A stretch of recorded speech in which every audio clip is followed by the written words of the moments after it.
से ही धरती आबा ग्राम उत्कर्ष योजना का उन्होंने शुरू किया है। 80,000 करोड़ का और 6,600 से ज्यादा गांव हमारे छत्तीसगढ़ का ये धरती आबा ग्राम उत्कर्ष योजना में शामिल है। हम लोग सरकार की योजना का भी लाभ हमारे ट्राइबल क्षेत्र में दे रहे हैं, चाहे वो प्रधानमंत्री आवास हो, चाहे धान का कीमत हो, चाहे तेंदुपत्ता का कीमत हम लोग बढ़ाए हैं, चाहे हमारी माता बहनों को महतारी बंधन योजना का पैसा हो। इस बार पहली बार नक्सलवाद के खिलाफ में हमारे जवान मुस्तैदी के साथ लड़ रहे हैं और कहीं न कहीं नक्सलवाद को समाप्त करने में हम लोग कामयाब हो रहे हैं। तो अभी 5 तारीख को बस्तर क्षेत्र की हमारी माताओं के नाम से भी 7,000 से ज्यादा माताओं के नाम से पहली बार महतारी बंधन योजना का भी पैसा गया है। हम लोग का जो राज्योत्सव का समापन था तो माननीय देश के उपराष्ट्रपति श्री सीपी राधाकृष्णन जी आए थे। उनके कर कमलों से बस्तर क्षेत्र की हमारी 7,000 से ज्यादा माता बहनों के नाम से पहली बार ये महतारी बंधन योजना का पैसा गया है। आगे जैसे जैसे सर्वे बढ़ेगा तो और ज्यादा संख्या में हमारी माताएं बहनें लाभान्वित होंगी। तो इस तरह से महतारी बंधन योजना का भी लाभ हमारे जनजातीय समाज को मिल रहा है और हर तरह का लाभ मिल रहा है। लेकिन इसके अलावा ये धरती आबा ग्राम उत्कर्ष योजना का लाभ मिलेगा। और उसी तरह से जो विशेष पिछड़ी अनुसूचित जनजाति के लोग हैं, जिनको राष्ट्रपति के दत्तक पुत्र कहते हैं, पीबीटीजी कहते हैं, हमारे छत्तीसगढ़ में ऐसी 5 जाति है, कोरवा, बिरहोर, कमार, बैगा और आपके इधर नारायणपुर तरफ अबुझमाड़िया हैं, इधर कमार हैं। तो उनके विकास के लिए आदरणीय प्रधानमंत्री जी ने पीएम जनमन योजना की शुरुआत की है और इसके लिए भी अलग से बजट का प्रावधान है। और उनके जो बसाहट हैं, करीब 18 जिले में 2,365 उनके गांव और टोले हैं, वहां पर पीएम जनमन योजना का काम चल रहा है। उनके लिए अलग से प्रधानमंत्री आवास 32,000 आवास उनके लिए स्वीकृत है और उनके लिए 2 लाख रुपया एक मकान का दे रहे हैं। और पूरे देश में 4,000 किलोमीटर इनके लिए रोड बन रहा है। तो आधा 2,000 किलोमीटर रोड हमारे छत्तीसगढ़ में बन रहा है।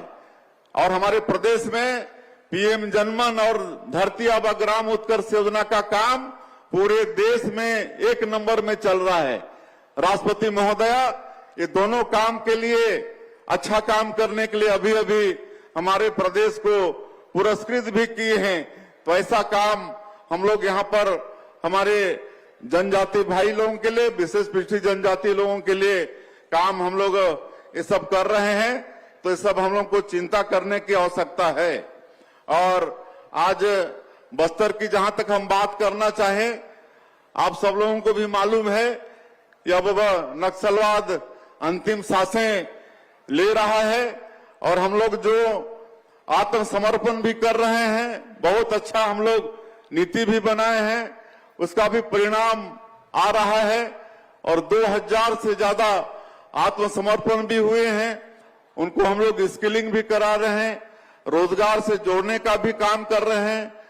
हर महीना उनको 10,000 रुपया आने वाले 3 साल तक, जब तक उन स्किलिंग होगा तब तक कराएंगे। और हमारे माननीय प्रधानमंत्री जी का और गृह मंत्री जी का संकल्प है 31 मार्च 2026 तक नक्सलवाद को पूरे देश से समाप्त करने का।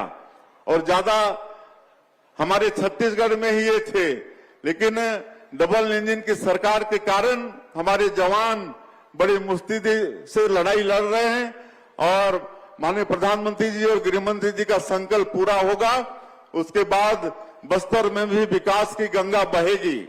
वैसे भी आज हम लोग नियत नीलानार योजना के माध्यम से 327 गांव को अभी तक आबाद कर चुके हैं। वहां पर सड़क, बिजली, पानी सब पहुंचा रहे हैं, स्कूल वहां पर खुल रहे हैं, अस्पताल खुल रहे हैं, राशन कार्ड वहां पर बन रहा है, राशन भी पहुंच रहा है, दूरसंचार के साधन वहां पर स्थापित हो रहे हैं और हम लोग पर्यटन को आगे बढ़ा रहे हैं।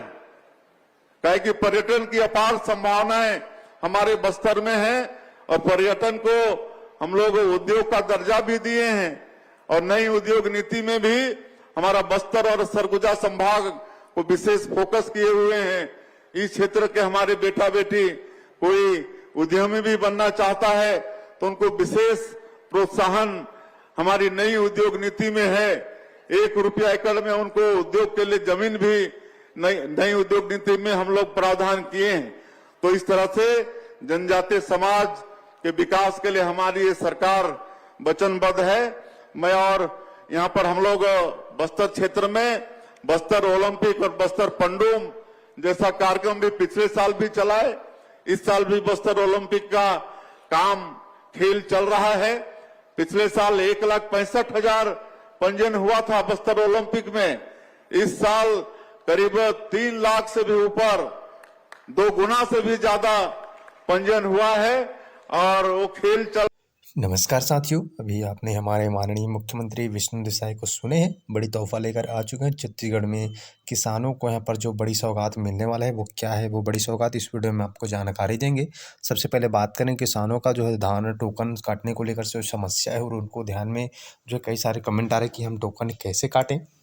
तो तुहर टोकन हाथ ऐप्स है जहाँ पर आप प्ले स्टोर पे डाउनलोड कर सकते हैं। वहाँ पर आपका टोकन आपको इसलिए नहीं कट पा रहा क्योंकि बुक होगा। अभी काफ़ी यहाँ पर लोग का टोकन काटने की कोशिश कर रहे हैं, तो आप लोग थोड़ी देर में या कुछ दिन बाद टोकन काट सकते हैं। धान खरीदी शुरू हो चुका है जो है। आप यहाँ पर जो शनिवार रविवार को तो बंद रहेगा सोसाइटी, लेकिन उसके बाद आप लगातार धान बेच सकते हो। बाकी किसानों का जो भूमिहीन किसान है उसके पहले बात करें तो उनके 10-10 हज़ार रुपये फिर से दूसरी किस्त जारी होने का समय भी आ चुका है। जल्द ही आप लोगों को दूसरी किस्त की राशि इस खाते में आप लोगों के भेजे जाएंगे। जो किसान है हमारे छत्तीसगढ़ के, चाहे वो भूमिहीन हो चाहे कोई भी हो, उनके खाते में 2-2 हज़ार रुपये की राशि एक बड़ी तोहफा यहाँ पर जारी होने वाला है। 2-2 हज़ार रुपये की राशि के रूप में पीएम किसान सम्मान निधि की 21वीं किस्त आप लोगों के खाते में 2-2 हज़ार रुपये जारी होंगे। दोस्तों, छत्तीसगढ़ के सभी किसानों को 25 लाख किसानों को डेट आप याद रखिएगा, 19 नवंबर को सभी के खाते में 2-2 हज़ार रुपये की राशि ट्रांसफ़र कर दी जाएंगी, यानी कि भेजे जाएंगे प्रधानमंत्री के यहाँ। तो महतारी वंदन के तहत ई-केवाईसी को बोला गया था। जिन लोगों ने ई-केवाईसी करा लिया है वो अच्छा है, लेकिन नहीं करा है वो लोग फिर से निवेदन है कि करा लेवे ताकि आपको लगातार लाभ मिल सके।